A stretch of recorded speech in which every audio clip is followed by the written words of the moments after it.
Okay வணக்கம் children's. கண்டாயிருச்சு space கம்மியாக இருக்கனால அப்போ கட் ஆயிடுது. இப்போ நம்ம மீனிங் டெஃபினேஷனை பற்றி பார்த்தோம். Plant anatomy study of internal and organization of ஆர்கனிசத்தை பற்றி நம்ம படித்தோம். அது கட் பண்ணி மைக்ரோஸ்கோப்பில் படிக்கக்கூடிய படிப்பு பேர் பிளான் அண்டமின்னு சொல்லி பார்த்தோம். இப்போ ஒரு உயிரினம் எப்படி உருவாது, how to form of organism அப்படின்னு பார்த்தீங்கன்னா, ஃபஸ்ட்டு ஆட்டம், அதுக்கப்புறம் மாலிகல்ஸ், அதுக்கப்புறம் ஆர்கனல்ஸு, அதுக்கப்புறம் செல்லு, அதுக்கப்புறம் டிஷ்யூ, அதுக்கப்புறம் டிஷ்யூ சிஸ்டம், அதுக்கப்புறம் ஆர்கன் அண்ட் ஆர்கன் சிஸ்டம், அதுக்கடுத்து ஆர்கனிசம். இந்த மாதிரி தான் நமக்கு என்ன செய்யுது, ஃபார்ம் ஆகும்.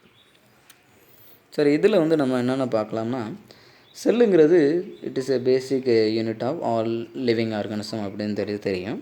இது structural and functional unit of all living organism அப்படின்னு சொல்லுவோம். ரைட். அதுக்கு முன்னாடி இருக்கக்கூடிய இந்த ஆர்கனல்ஸ், இந்த செல்லு ஆர்கனல்ஸ், இது ரெண்டையும் தான் நம்ம மைக்ரோஸ்கோப்பில் பார்க்க முடியும். அதுவும் எலக்ட்ரான் மைக்ரோஸ்கோப்பில். எலக்ட்ரான் மைக்ரோஸ்கோப்பை டிஸ்கவர் பண்ண எர்னஸ்ட் ரஸ்கான், மேக்ஸ்னால் அவங்களோட உதவியால் நம்ம டீட்டெயிலாக ஆர்கனல்ஸை பற்றி நம்ம நிறையா படித்தோம். அதை நம்ம இன்னொரு கிளாஸில் இதுலேயும் கொஞ்சம் வாய்ப்பு இருந்தால் பார்க்கலாம். ஏன்னா பெரிய ஹையர் கிளாஸ்னால் இது நம்ம ஃபுல்லாக பார்க்கலாம், இல்லைன்னா கொஞ்சம் கம்மியாக பார்த்தா. ஸோ இப்போ ஆர்கனல்ஸில் பிளாஸ்டிட் அப்படிங்கிற ஒரு ஆர்கனல்ஸை பற்றி பார்ப்போம். ரெண்டாவது மைட்டோகாண்ட்ரியா. இந்த ஆர்கனல்ஸ் ரெண்டும் கிரேட் ரோல் பண்ணுது. ஒன்று பிளாஸ்டிட் என்ன செய்யுதுன்னா போட்டோசிந்தசிஸ் அப்படிங்கிற ஒரு ஆர்கனல்ஸையும், அடுத்து மைட்டோகாண்ட்ரியா அப்படிங்கிறது பார்த்திங்கன்னா நம்ம ரெஸ்பிரேஷன் அப்படிங்கிற சொல்லக்கூடிய ரெண்டு வேலை செய்யுது. அதனால் அது ரெண்டை பற்றி இந்த கிளாஸில் நம்ம 10th கொடுத்துருக்காங்க, அதை பற்றி பார்ப்போம். இப்போ cell, organelles to being made of செல்ஸ்ன்னு சொல்லுவோம். அப்புறம் டிஷ்யூ, குரூப் ஆஃப் செல் டிஷ்யூங்கிறோம். இப்போ இந்த டிஷ்யூவை பற்றியும் டிஷ்யூ சிஸ்டத்தை பற்றியும் ஆர்கன் சிஸ்டத்தை பற்றியும் தான் இந்த யூனிட்டில் கொடுத்துருக்காங்க. அதை ஒன்று பார்ப்போம். இந்த ஃபஸ்ட்டு டிஷ்யூ சிஸ்டம் அப்படிங்கிறல எபிடெர்மல் டிஷ்யூ சிஸ்டம், அப்படி இல்லைன்னா டெர்மல் டிஷ்யூ சிஸ்டம்னு சொல்லி பார்ப்போம். ரெண்டாவது கிரவுண்டு ஆர் ஃபண்டமெண்டல் அப்படின்னு சொல்லக்கூடிய டிஷ்யூ சிஸ்டம் பார்ப்போம். சரி, அடுத்து மூணாவது வாஸ்குலர் டிஷ்யூ சிஸ்டம். அந்த மாதிரி 3 விதமான டிஷ்யூ சிஸ்டத்தை பற்றி நம்ம இந்த புக்கில் கொடுத்துருக்காங்க. கொஞ்சம் டீட்டெயிலாக பார்க்கலாம்.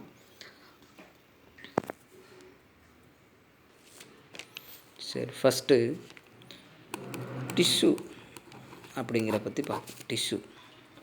டிஷ்யூனா என்ன சொன்னேன், ஏற்கனவே நான் சொன்னேன். இதுக்கு பேர் என்ன, குரூப் ஆஃப் செல்ஸ் தான் என்ன சொல்கிறாங்க, நமக்கு டிஷ்யூங்கிறோம். இப்போ இந்த குரூப் ஆஃப் செல் அப்படிங்கிறது என்ன, group of cell that are origin and structure, similar or டிசிமிலியராக இருக்கலாம். இப்போ group of cell origin and structure. அப்போ நம்ம எழுதும் அப்படியே, group of cell that are similar or dissimilar. அது எப்படி இருக்கணும், ஒன்று ஒரிஜின் அண்டு ஸ்ட்ரக்சர். இப்போ பார்த்தீங்கன்னா இதனுடைய பார்த்தோன்னா அதனுடைய உருவாகிற விதமும் மற்றும் அதனுடைய உருவமைப்பு ஒரே மாதிரி இருக்கலாம், அல்லது வேறு மாதிரி இருக்கலாம். பட் பெர்ஃபார்ம் பண்ணுது அப்படின்னு பார்த்தீங்கன்னா சிமிலர். ஃபங்க்ஷன் மட்டும் ஒரே மாதிரி இருக்கும். அப்படி இருந்தால் அதுக்கு பேர் என்னது, டிஷ்யூ அப்படின்னு சொல்கிறோம். சரி பாருங்கள், அடுத்து என்ன பண்ண போகிறோம்னா, அடுத்து என்ன கவனிக்கிறோம்னா, டிஷ்யூ கிளாசிஃபிகேஷன். டிஷ்யூ எப்படி கிளாஸிஃபை பண்ணலாம் அப்படின்னு சொல்லி பார்க்க போகிறோம். ஜென்ரலாக நம்ம டிஷ்யூ கிளாஸிஃபிகேஷன் பண்ணுறது அதனுடைய ஜென்ரலாக நம்ம பிரிக்க 2 விதமான டிஷ்யூவாக கிளாஸிஃபை பண்ணலாம். ஒன்று மெரிஸ்டமேட்டிக் டிஷ்யூ அப்படின்னு சொல்லுவாங்க. ரெண்டாவது பார்த்தோன்னா பெர்மனண்ட் டிஷ்யூ.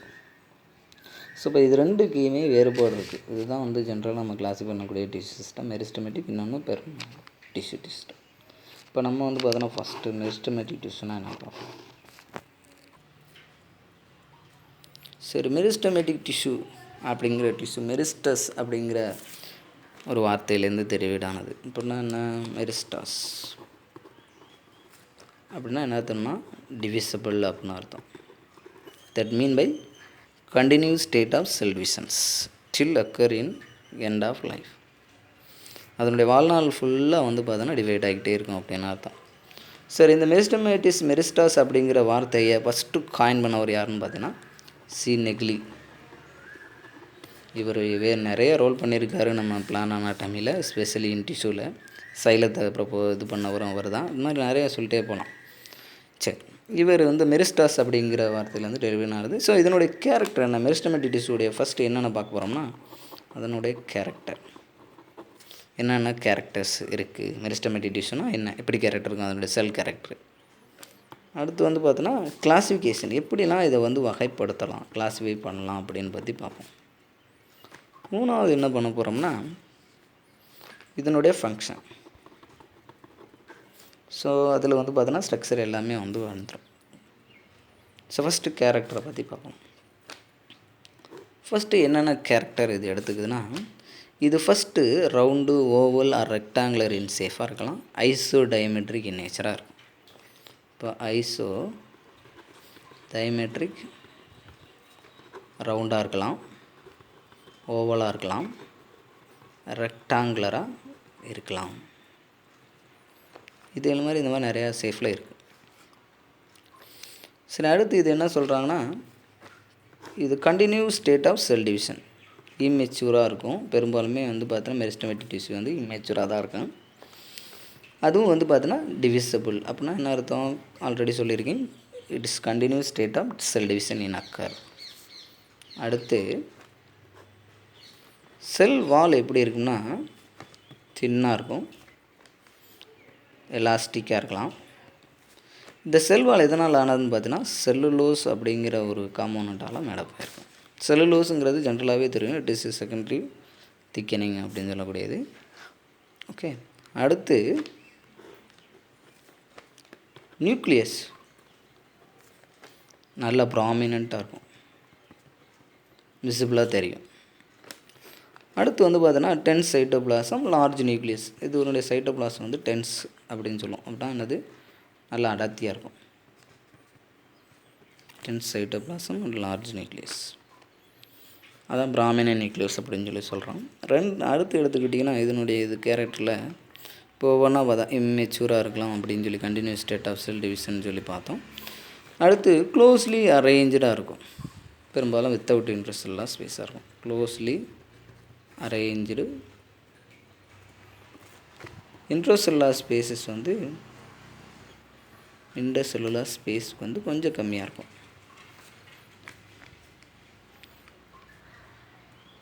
அதாவது இன்டர்செல்லுலார் ஸ்பேஸஸ் வந்து ஒருவேளை ஆப்சண்ட்டாக இருக்கலாம், இல்லைனா ஃப்ரீயாக இருக்கலாம், இந்த மாதிரி வச்சுக்கோமே. தென் வந்து பார்த்தோன்னா இதனுடைய அடுத்து முக்கியமான கேரக்டரு செல்ஃப் பெர்ஃபெக்டிங். அதான் ஆட்டோமேட்டிக்காக தனத்தானவே வந்து டிவைட் ஆகிக்கூடிய ஒரு கண்டிஷன் உள்ள ஒரு செல். சரியா? ஸோ இந்த மாதிரி இதனுடைய கேரக்டர் இது வந்து ஜென்ரலாகவே வந்து பார்த்தோன்னா நீங்கள் 9th படிச்சிருப்பீங்க, இந்த கேரக்டர்லாம் பெரும் சொல்லியிருப்பாங்க டீச்சர்ஸு. அடுத்து வந்து பார்த்தீங்கன்னா கிளாசிஃபிகேஷன் ஆஃப் மெரிஸ்டமேட்டிக் டிஷ்யூ. எப்படிலாம் how to classified in meristematic tissue எப்படின்னு சொல்லி பார்ப்போம்.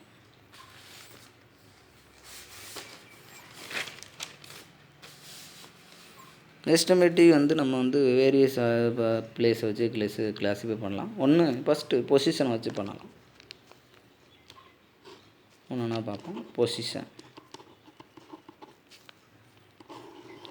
எந்த இடத்துல இருக்குது, the piece take on position to sit together அப்படின்னு சொல்லக்கூடிய பிளேசஸ் எங்கே இருக்குது அப்படின்னு பற்றி பார்ப்போம். பொசிஷன் வந்து பார்த்தீங்கன்னா ஒன்று எபிக்கல், டிப்பில் இருக்க வச்சு பிரிக்கலாம். ரெண்டாவது இன்டர்கலரி, மூணாவது லேட்ரல். இந்த மாதிரி 3 ஏரியாலாம் சொல்லலாம். இது உங்களுக்கு 10th ஸ்டாண்டர்ட் சில்ட்ரன்ஸ் இல்லை, இருந்தாலும் ஷார்ட்டாக என்ன தெரிஞ்சுக்கும் அப்படின்னு சொல்லி எப்போயுமே வந்து பார்த்தோன்னா பிகினிங் இஸ் பிரெட் டு வேஸ்டம், நம்ம முன்னாடியே தெரிஞ்சுக்கணும், கற்றுக்கிற ஆர்வத்தை தூண்டணுங்கிறக்கான தான். எபிக்கல் மெரிஸ்டம் வந்து பார்த்தோன்னா டிப்பு, ரூட்டு, ஸ்டெம் இந்த ரெண்டுலேயுமே டிப்பில் தான் இருக்கும். ஸோ இதனுடைய ரோல் வந்து பார்த்தோன்னா க்ரோத், கண்டினியூஸாக வந்து அதனுடைய நுனிப்பகுதி, அதாவது ரூட்டுடைய நுனிப்பகுதின்னு சொல்லக்கூடிய அந்த ரூட் சிஸ்டத்தும் ஸ்டெம்முடைய ரூட் முன்னணி பகுதின்னு சொல்லக்கூடிய அந்த ஃப்ளூமில் ரெண்டு வளர்த்துக்கிட்டே இருக்கும். இன்டர்கால்ட்ரி அப்படின்னு வந்து பார்த்தோன்னா இன்டர் நோடல் அப்படின்னு ரீஜன்ஸ் சொல்லக்கூடிய 2 successive node like is called இன்டர் நோடுன்னு சொல்லுவாங்க. 2 கணுக்கு இடைப்பட்ட பகுதியில் இந்த கணு இடைப்பகுதியில் வந்து இருக்கும்.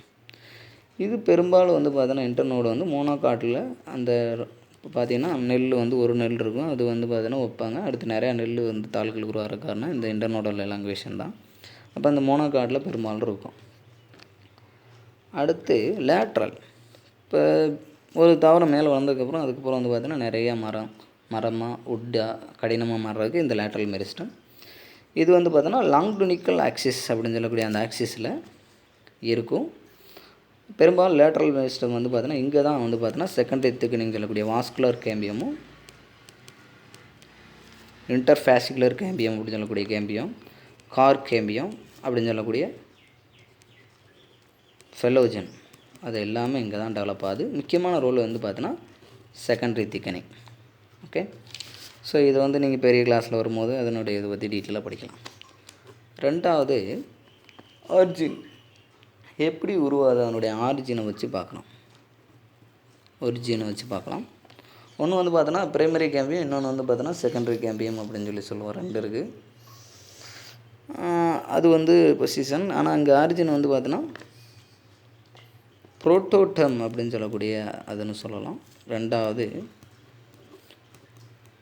ப்ரோகேம்பியம், புரோட்டோட்டம், க்ரோன் மெரிஸ்டம் அப்படின்னு சொல்ல 3 இருக்குது. ப்ரோகேம்பியம்,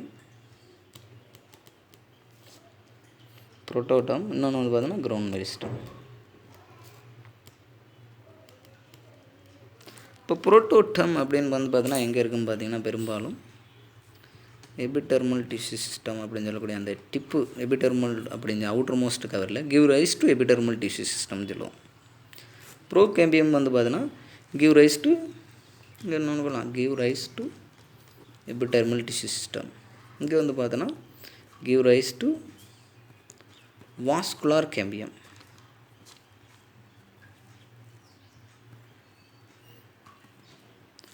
அடுத்து வந்து பார்த்தோன்னா இது வந்து பார்த்தோன்னா give rise to cortex or பித்து.